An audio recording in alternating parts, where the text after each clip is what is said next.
روي أن أعرابيا قد تزوج زوجة ثانية فأسكنها بيتا قريبا من بيت زوجته الأولى. فلما كان من الصباح عمدت زوجته الثانية إلى بيت زوجته الأولى ووقفت ببابها منشدة: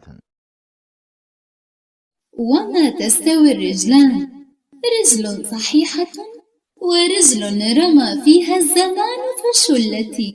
ثم رجعت إلى بيتها. وفي اليوم التالي عمدت إلى بيت ضرتها الأولى وأنشدت قائلة: وما يستوي الثوبان، ثوب به البلا وثوب بأيدي البائعين جديد. فلما سمعتها الزوجة الأولى خرجت إليها وأنشدت قائلة: نقل فؤادك حيث شئت من الهوى، ما الحب إلا للحبيب الأول. كم منزل في الأرض يألفه الفتى، وحنينه أبدا لأول منزل.